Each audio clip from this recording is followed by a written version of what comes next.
5월 2일 오늘의 말씀은 사도행전 1장 12절에서 26절입니다.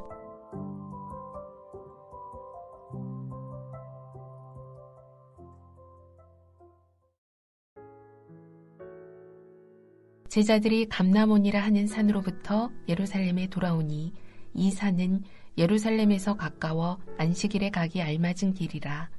들어가 그들이 유하는 다락방으로 올라가니 베드로, 요한, 야고보, 안드레와 빌립, 도마와 바돌로메, 마테와 및 알페오의 아들 야고보, 셀롯인 시몬, 야고보의 아들 유다가 다 거기 있어 여자들과 예수의 어머니 마리아와 예수의 아우들과 더불어 마음을 같이하여 오로지 기도에 힘쓰더라. 모인 무리의 수가 약 120명이나 되더라. 그때에 베드로가 그 형제들 가운데 일어서서 이르되, 형제들아, 성령이 다윗의 입을 통하여 예수 잡는 자들의 길잡이가 된 유다를 가리켜 미리 말씀하신 성경이 응하였으니 마땅하도다. 이 사람은 본래 우리 수 가운데 참여하여 이 직무의 한 부분을 맡았던 자라. 이 사람이 불의의 삭스로 밭을 사고 후에 몸이 곤두박질하여 배가 터져 창자가 다 흘러나온지라. 이 일이 예루살렘에 사는 모든 사람에게 알려져 그들의 말로는 그 밭을 아겔다마라 하니 이는 피밭이라는 뜻이라. 시편에 기록하였을 때 그의 거처를 황폐하게 하시며 거기 거하는 자가 없게 하소서 하였고, 또 일렀을 때 그의 직분을 타인이 취하게 하소서 하였도다. 이러함으로 요한의 세례로부터 우리 가운데서 올려져 가신 날까지 주 예수께서 우리 가운데 출입하실 때에 항상 우리와 함께 다니던 사람 중에 하나를 세워 우리와 더불어 예수께서 부활하심을 증언할 사람이 되게 하여야 하리라 하거늘, 그들이 두 사람을 내세우니 하나는 바사바라고도 하고 별명은 유수도라고 하는 요셉이요 하나는 matti아라. 그들이 기도하여 이르되, 뭇 사람의 마음을 아시는 주여, 이 두 사람 중에 누가 주님께 택하신 바 되어 봉사와 및 사도의 직무를 대신할 자인지를 보이시옵소서. 유다는 이 직무를 버리고 제 곳으로 갔나이다 하고 제비 뽑아 matti아를 얻으니 그가 11사도의 수에 들어가니라. 사도행전 1장 12절에서 26절 말씀을 함께 묵상하겠습니다. 예수님께서 승천하시기 전 마지막 말씀을 하십니다. 오직 성령이 너희에게 임하시면 너희가 권능을 받고 예루살렘과 온 유대와 사마리아와 땅끝까지 이르러 내 증인이 될 것이라 하셨습니다. 이 말씀을 하시고 승천하시지요. 그리고 구름이 가리워져 보이지 않게 되자 흰 옷 입은 두 천사가 승천하신 그대로 다시 오실 것이라 하였습니다. 이후 제자들은 감람산에서 예루살렘으로 돌아왔습니다. 그리고 마가의 다락방에 모여 있었습니다. 오늘 본문은 이 다락방에서 있었던 일을 자세히 기록하고 있습니다. 제일 먼저 기록하고 있는 것이 바로 제자들입니다. 흥미로운 것은 마가의 다락방에 있는 제자들을 제자들이라고 한 번에 묶어 기록하지 않고 제자들의 이름을 모두 기록하고 있다는 것입니다. 이렇게 제자들의 이름을 한 명 한 명 기록한 이유는 가룟 유다만 빼고 제자들이 모두 모였다라는 것을 강조하기 위함이고요. 또 하나는 가룟 유다 대신에 다른 제자가 필요함을 드러내기 위함이지요. 이렇게 모여있던 제자들이 무엇을 하고 있었나요? 14절에 보니 더불어 마음을 같이하여 오로지 기도에 힘썼다고 합니다. 이들이 모여서 기도하고 있었다는 사실은 아주 중요합니다. 여러분, 성령께서 임한 것은 사도행전 2장입니다. 성령의 강림은 그 성령의 역사로 말미암아 초대교회가 강력하게 세워지는 원동력이 되었습니다. 그래서 김혜원 교수님은 성령을 통한 부흥의 역사를 이렇게 표현합니다. 성령을 통한 부흥의 역사가 일어나는데 이 부흥은 하나님의 다스림과 개인과 공동체, 인간의 심령과 사회의 구조 및 전반을 창조적으로 전복하고 변혁하는 활동이라고 하였습니다. 이 부흥의 역사가 놀라운 것이지요. 이 부흥은 성령의 특별한 역사로 이루어집니다. 우리는 이러한 성령의 특별한 역사를 기대하고 소망하고 있지요. 그런데요, 이런 부흥과 성령의 역사는 가만히 앉아있는 제자 공동체에서 일어나지 않았습니다. 그들이 먼저 기도하고 있을 때 성령께서 임한 것이지요. 우리가 부흥을 사모하고 성령의 충만함을 사모할 때, 교회의 성숙을 소망할 때 먼저 해야 할 일이 있습니다. 그것은 더불어 함께 마음을 같이하여 기도하는 것입니다. 부흥이 일어나야 기도하는 것이 아니라 기도할 때 부흥의 역사가 일어납니다. 진실로 부흥을 사모한다면, 성령의 역사를 사모한다면 그 사모함이 기도를 통해서 나타나야 하는 것이지요. 그 간절함이 기도를 통해서 드러나야 합니다. 그 부흥의 역사는 기도하는 성도들에게 부어지는 하나님의 놀라운 은혜인 것을 기억해야 합니다. 이 놀라운 성령의 역사, 충만함의 역사는 기도가 누적된 성도들에게 부어지는 하나님의 선물입니다. 사랑하는 성도 여러분, 우리가 하나님께서 기뻐하는 교회를 세우고 그리스도의 참된 제자로 살아가며 하나님께서 지금도 원하시는 역사를 감당하려면 기도해야 합니다. 물론 기도만 필요한 것은 아니지요. 당회도 잘 세워져야 하고 운영위원회도 교회를 잘 돌봐야 합니다. 그리고 둘의 모임도 잘 해야지요. 다 중요하고 다 잘 해야 하는 사역입니다. 모든 사역이 다 중요합니다. 하지만 가장 중요한 것은 기도입니다. 우리가 많은 계획을 세우지만 계획한 만큼 기도해야 합니다. 기도하지 않으면 하나님의 뜻으로 교회를 세울 수가 없습니다. 그러니 더욱 기도하는 하나 둘의 교회가 되길 바라고 소원합니다. 이렇게 모인 제자들이 기도한 후에 다음으로 한 일이 무엇인가요? 가룟 유다를 대신할 사람을 뽑는 일이었습니다. 이 가룟 유다를 뽑게 되는 과정이 흥미롭습니다.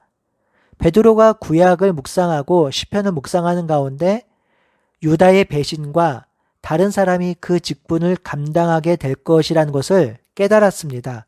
그래서 베드로는 가룟 유다를 대신할 사람을 뽑자고 한 것입니다.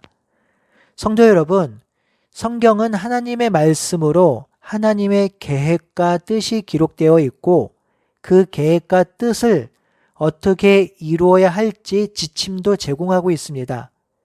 그렇게 성경은 우리 삶의 기초와 근간이며 교회 공동체를 세우는 기초와 근간이 되지요.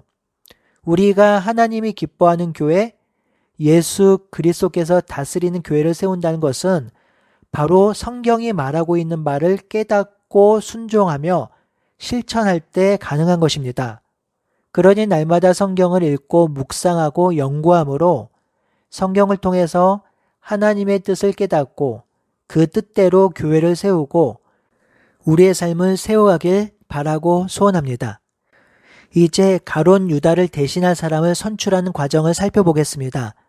가룟 유다를 대신할 사도의 직무는 25절에 기록되어 있습니다. 봉사와 사도의 직무입니다.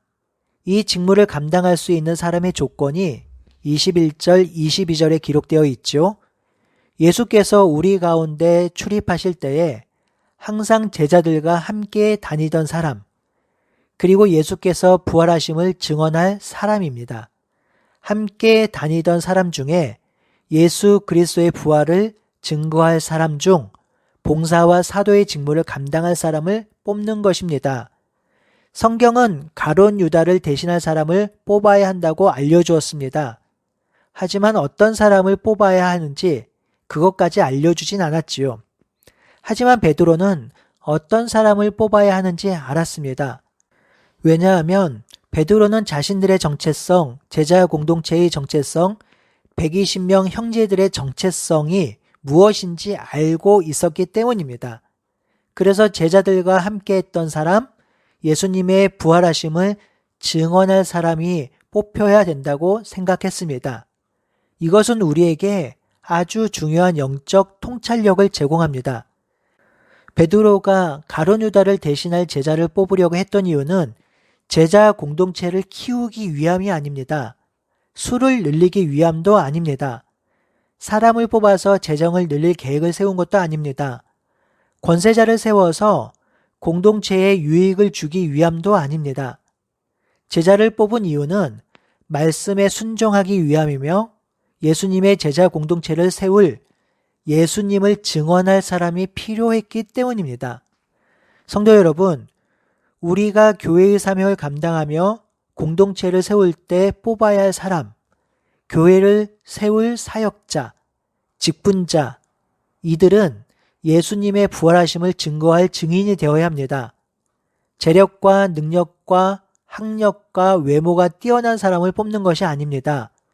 교회 정체성에 맞는 사람을 뽑아야 하는 것이지요. 예수님의 교회이니, 예수님의 몸이니 예수님을 전할 증인을 뽑아야 하는 것입니다. 이는 예수님께서 이미 말씀하셨습니다.